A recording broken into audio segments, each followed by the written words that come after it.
Oi gente, tudo bom? Eu me chamo Isabela e eu tô aqui para apresentar os vídeos que serão exibidos hoje. Nós vamos começar com um vídeo do grupo Alegrarte, cujo tema é Jesus no Coração do Lar. Eles selecionaram alguns capítulos do livro Jesus no Lar e tentaram adequar as situações que aconteciam nas suas famílias, em suas casas. Confere aí. Oi, meu nome é João Vitor. O meu texto é o capítulo 28 do livro Jesus no Lar, a resposta celestial. E ao invés de encenar, eu vou colher um depoimento para ilustrar a moral da história.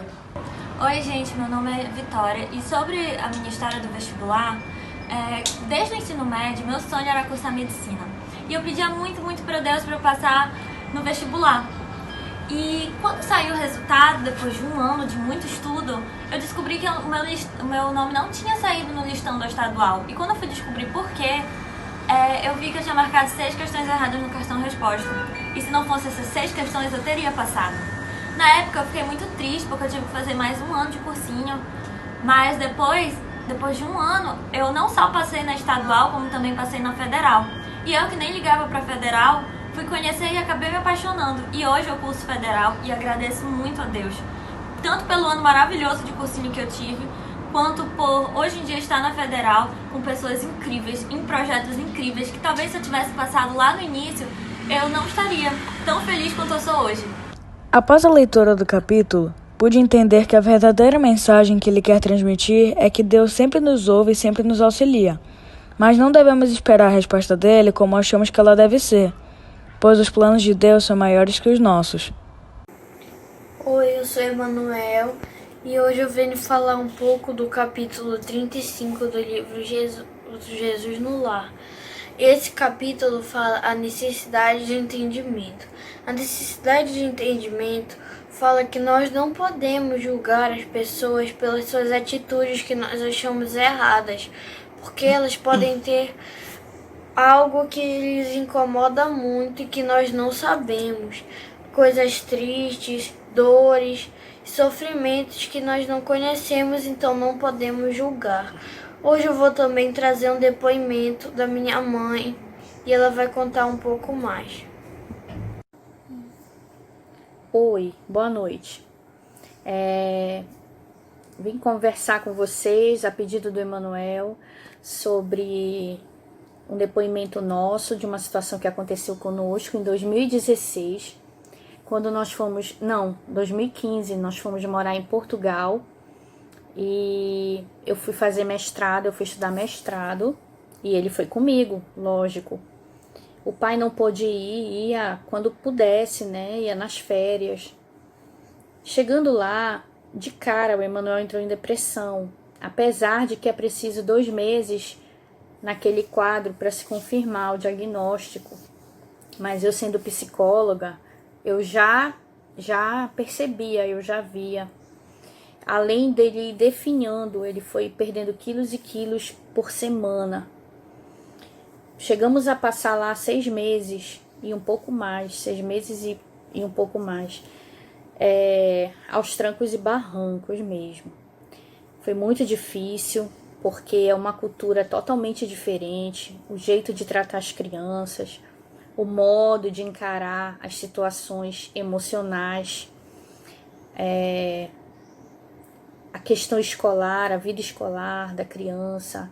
Aqui somos sempre mais afetuosos, somos muito compreensíveis, carinhosos, falamos baixo, apesar de que às vezes a gente se exalta, não é o tempo inteiro falando alto, chamando atenção, gritando, e é o jeito natural deles, né? Não é de grosseria, é o jeito deles, é a cultura, é o modo de ser deles.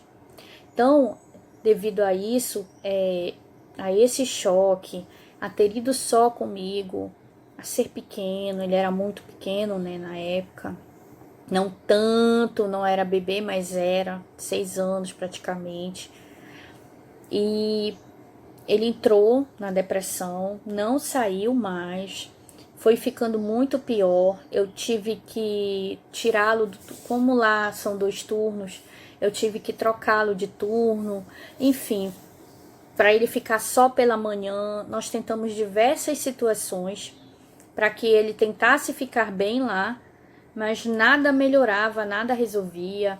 A escola me deu todo o suporte que podia, médico, psicológico, né, pedagógico, mas não melhorava. Eu tentava falar com a minha família aqui, com o pai, com meu marido. Eu tentava dizer que não estava bem, que as coisas estavam piorando, e os conselhos eram sempre: é normal, tá tudo bem, faz parte, isso vai passar, é assim mesmo, é mudança. E não era assim. E por muitas pessoas eu fui criticada de isso é frescura. E eu, quando falava que eu estava prestes a desistir, a voltar e esperar ele ficar maior para concluir o mestrado, as pessoas diziam: que loucura, tu largaste tudo, tu vais fazer isso por causa de filho, criança é assim. E muitas pessoas que ficaram no Brasil da nossa família,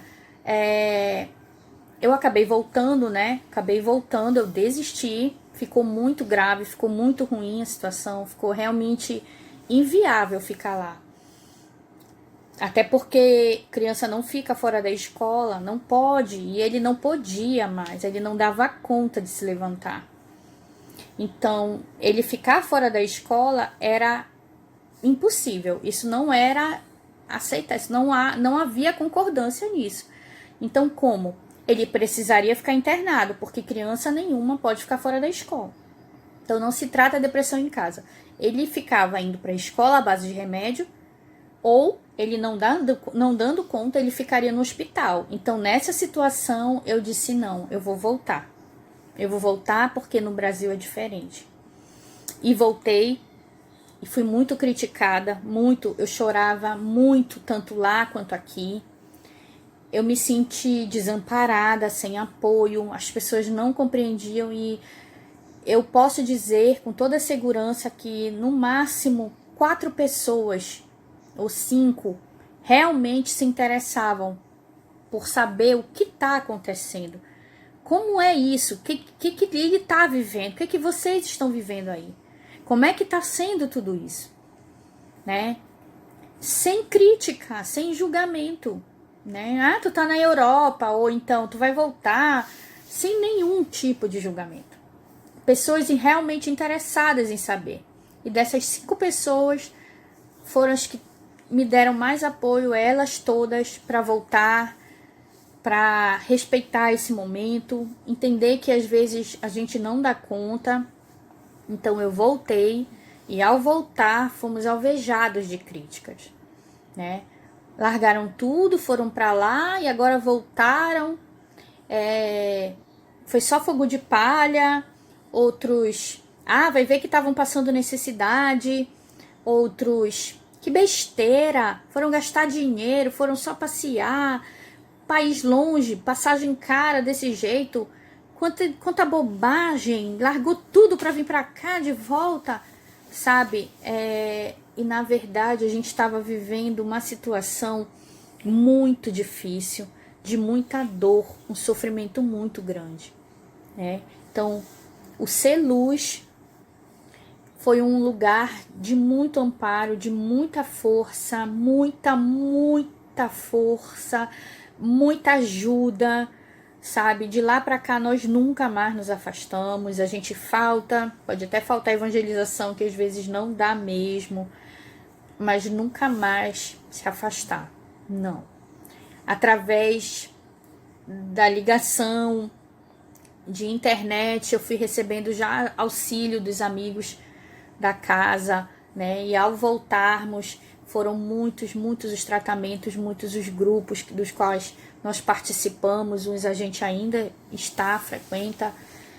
E eu posso dizer que realmente é necessário em que você pare de falar de longe, de julgar uma situação em que você não tem dados, não tem conhecimento, e se coloque. É muito importante que você se coloque à disposição do próximo para ouvir, tentar ouvir, se possível oferecer ajuda. Se nem isso for possível, então cale, né? Se cale, tente ajudar ou não faça nada, ore, né?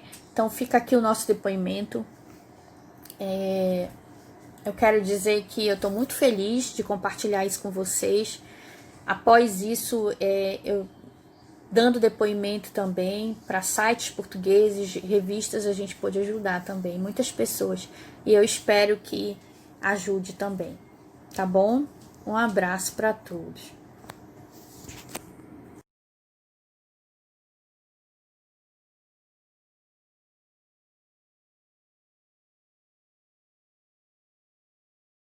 As pessoas diziam pra mim, pra minha mãe, mas ele tá sorrindo, ele tá brincando.